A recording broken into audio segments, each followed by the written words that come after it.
Joining us now for World Brief and the review of some of the headlines of today's newspapers from around the world is Adefemi Akinsanya. Good morning, Adefemi. Good morning, Dr. Rubin. Ijebu Ode Princess. That's me.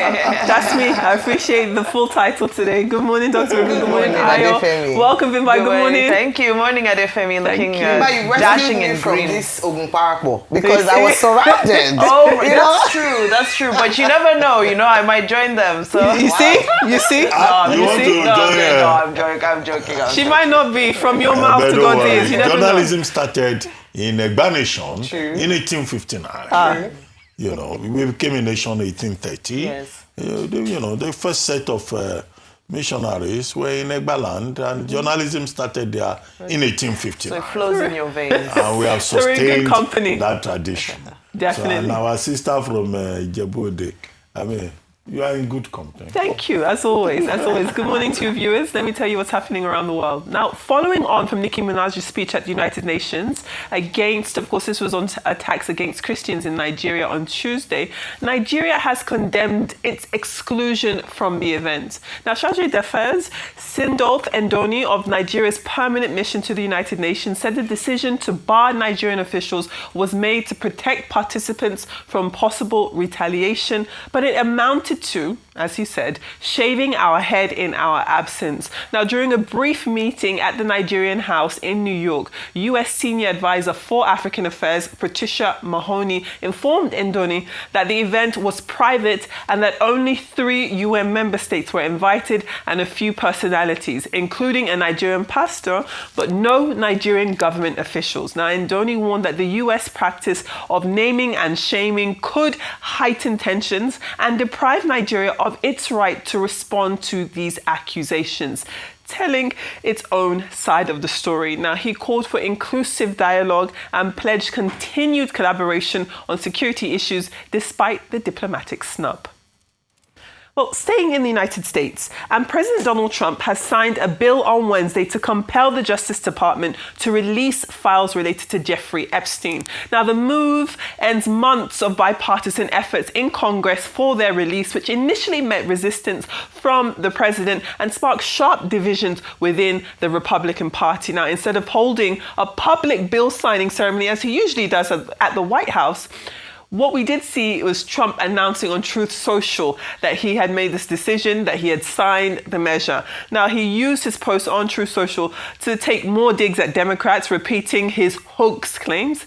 Now, the bill requires Attorney General Pam Bondi to release all unclassified records related to Epstein within 30 days. Now, the law does permit Bondi to withhold or redact information that could jeopardize a federal investigation.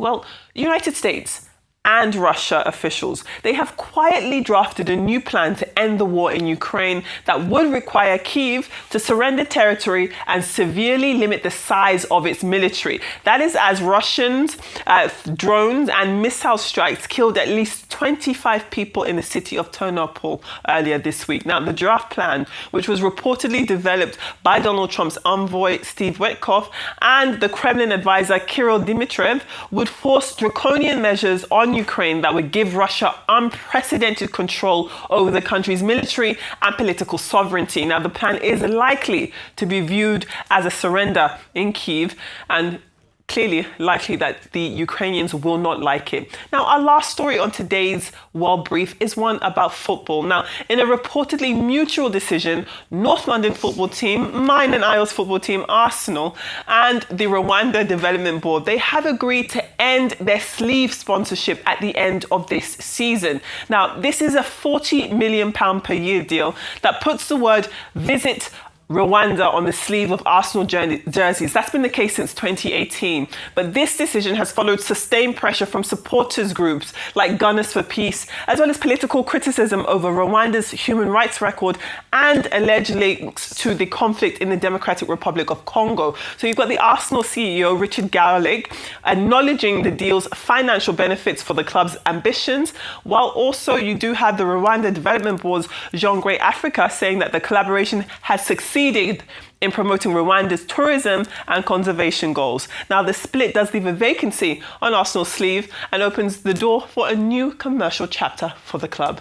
Now, before I come over to my colleagues for their thoughts on the World Brief, let's first take a look at our newspaper headlines. As ever, we begin with the front page of This Day. And This Day, as does a lot of our papers, lead with this issue of insecurity. So we're looking at This Day, and you have US congressmen confirming that there had been a meeting with the Nigerian delegation led by the National Security Advisor Nuhu Ribadu on alleged Christian genocide. And that's also as the federal government rejected the genocide claims, stressing that violence affects all communities. Now, also on the front page of This Day, you've also got Nigeria's security being placed on red alert after attacks in Kebbi and in Kwara. You've got President Tinubu postponing his international trips to South Africa and Angola and ordering additional military police deployment, while Vice President Kashim Shettima did assure families of the abducted schoolgirls in Kebbi of urgent rescue efforts. Now, this report also highlights the ongoing insecurity in places like Sokoto and stalled trials of alleged Ansaru terrorists.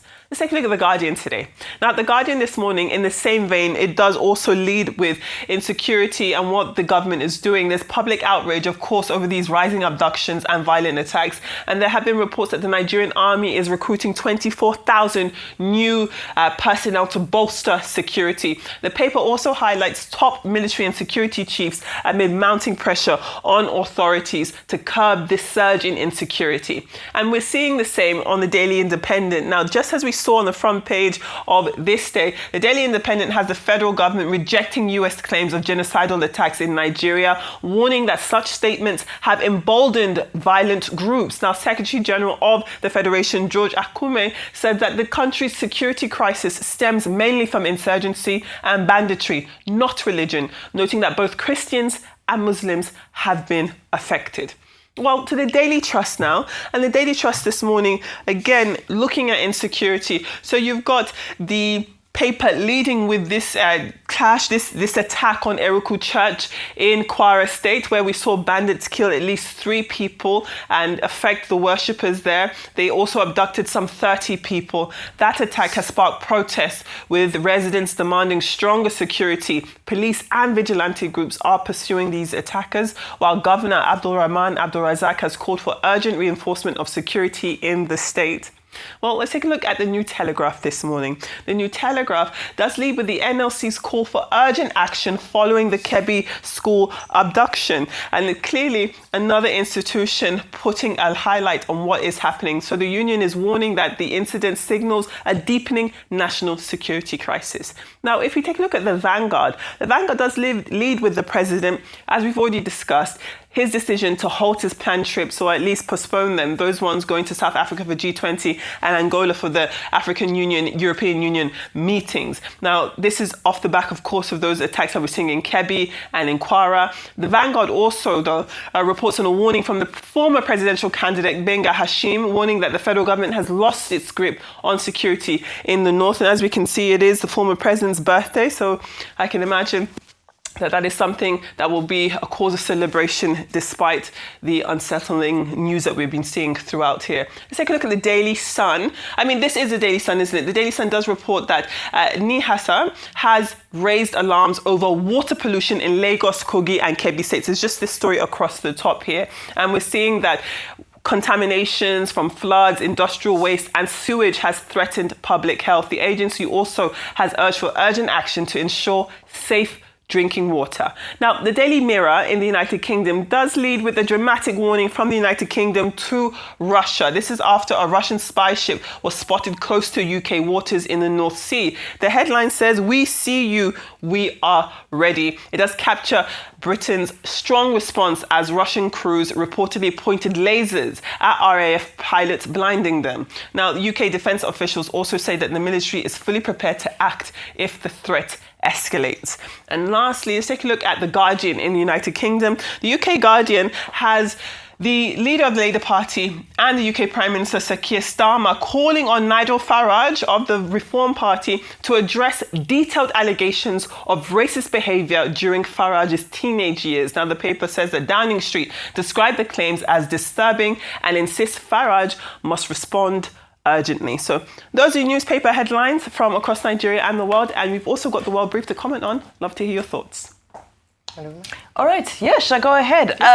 There's a lot going on all around the world, especially with Starmer and Farage. Farage taking, Farage has been taking advantage of sort of the pushback and the threats of internal coup against Starmer, but good to see Starmer is pushing back. But let's begin with the Witkoff report and what is now looking like a leak, in essence, because it was first released by Axios. No formal communication has been put out there. Yes. And what are the biggest issues? The biggest issues are Ukraine and European allies are saying that, well, number one, we were not consulted, but number two, looking at this 28-point plan, it looks like there's massive concessions that will have to be made by Ukraine. Now, this is a deal that was achieved through the back channels, and so it'll be interesting to see how the response to it is managed and whether Donald Trump will be able to push it through. Because if you remember, there was a degree of comfort from Zelensky and the EU because they felt that after Vladimir Putin had shown a little bit of inconsistency, that Donald Trump had become aware that he was dealing with somebody who was a little bit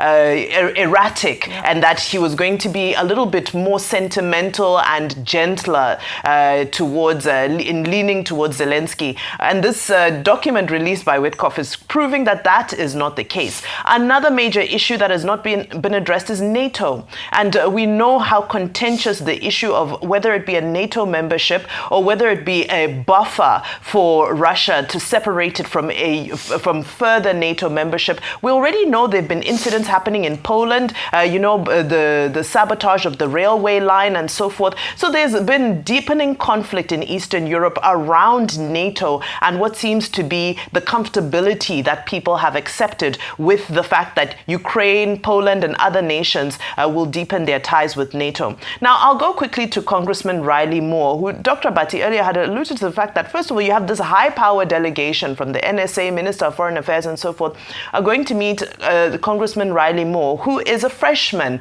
So he's not even ranking in the House of Reps. He's somebody who's starting his first term.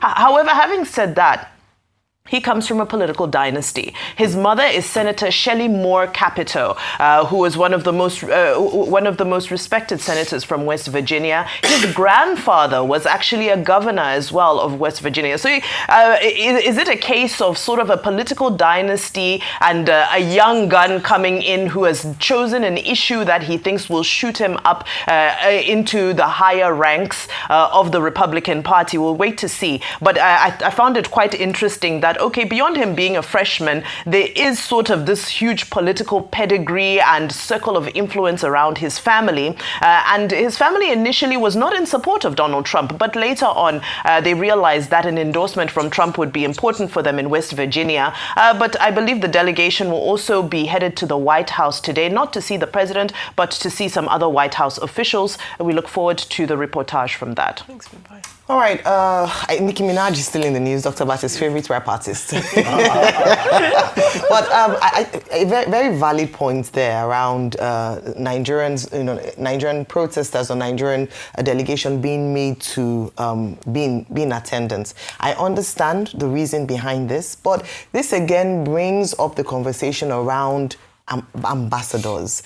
I recall that when the news first broke around Nigeria being designated as a country of particular concern, we had said that it was time for the president to move and act fast so that what has happened in the last 2 years, which ought not to have been, should be corrected as quickly as possible. And it seemed like there was movement, yes, in the executive, with them saying that there were some people who were being vetted and they'd given security, the DSS, orders to expedited so that we could have official ambassadors, spokespeople, chief diplomats in these stations, whether it be the United States of America or the United Nations. Of course, if an ambassador to the United Nations was there, Nigerian ambassador to the United Nations, they wouldn't have excluded such an individual from being present and would have had a voice or a presence, in that way if we chose to go. So this is just, again, another push, another conversation asking the president, what is the cause of the delay? Why don't we have ambassadors? At least, if they're not ready for all the stations, there's some critical stations like the United Nations, the United States, that ought to have an official Nigerian presence and voice, speaking up and, having these diplomatic dialogues on behalf of Nigeria. So just a call for that. And then going on to the story around Rwanda and Arsenal, of course, Arsenal is our team. It is. But very interesting story because it goes to show just how, to the extent that Visit Rwanda, which I must mention Claire Akamanzi, who was brought on board, and this was one of her chief, achievements. She was the Rwandan, Development Board's CEO, and she was on that broker that deal. This deal is £10 million per year. And Rwanda themselves 40. have talked about... Sorry, they were the previous one. So, but it's been on since 2018 and to be ending at 2025-2026 season. What it has done so far is that he has actually boosted tourism by 47% since the inception of this contract or this agreement with Rwanda and Arsenal. But maybe this is an option that Nigeria wants to explore once we're able to settle insecurity. We're able to see how we can use sports where we talk about boosting tourism as an opportunity. We're a sporting nation. I keep saying that, even though we need to fix a lot of issues around sports in the nation. But it was always a proud moment to see an African country represented so prominently on the sleeve of a tier 1 team in the English professional Premier League. So it's quite sad to see that go. But PSG are going to continue. Atletico Madrid are going to continue. They are not stopping the contract because of what a number of protesters have said. I will not leave Arsenal, according to the producer. That's my team. I'm proud of him. But thank you so much, Adefemi, for bringing that. The issue about Arsenal and Democratic Republic of Congo and Rwanda is about sports becoming embroiled in politics. It's also at another level about sports washing. We have talked a lot about sports washing, using sports to build the image of a country in the context of Saudi Arabia with the Live Golf and also now with Rwanda. Now, Arsenal media is saying that this has been a very positive partnership and that they've been able, through that partnership, to promote visits, tourism in Rwanda, to also promote, investments in Rwanda. And that in 2024-2025, this 6-year partnership between Arsenal FC and Rwanda has yielded a lot of profit. But now, they have to bring it to an end. Why are they bringing it to an end? That is the question. It's simply because, again, of politics. Fans of Arsenal saying that, look, Rwanda is involved in the crisis in the Eastern DRC by supporting the M23. And many of the fans are saying, look, you cannot have our club associating with a country that is involved in crisis somewhere. So again, the second issue, apart from politics and diplomacy and sports washing, is about the power of fans. However, Arsenal media reports that as Arsenal FC goes out of the partnership, this label on they call it sports sleeve label. So that gap is now open. Sorry, Dr. Ruben. Other people can take that gap. But Rwanda is still committed to this sports diplomacy. Again, that's the other technical term about sports diplomacy. They have a 4-year deal now with FC Barcelona. They also have a deal with some other sports establishments, in the United States and in Europe. So it's about sports diplomacy, whitewashing, and all of that, and the connection between sports and politics. Now, Nigeria's exclusion from the meeting with, from the statement by Nicki Minaj, whom I described as a Trinidadian bimbo, and whom I later came back to say, well, there's a difference between traditional diplomacy and modern diplomacy. When it comes to modern diplomacy, you move beyond the traditional modes. You can engage non-state actors. You can engage even girlfriends, concubines, what do they call them, side chicks, to come and play politics. And that in that regard, the US is already ahead of Nigeria. But the issue is about the Chajid affair. complaining that Nigeria was not invited to the table. Yeah. Now, the charge d'affaires is actually a deputy ambassador. He enjoys the same immunities and privileges as the president, as the substantive ambassador under the Vienna Convention. However, an ambassador is different because it's only the ambassador that can fly the flag. Yep. It's only the ambassador, we are told in international law and diplomacy, who is the direct representative of the sovereign, of the president. So he has limited influence. So which strengthens the point about the fact that if you do not appoint ambassadors, then of course you are limited in terms of your reach.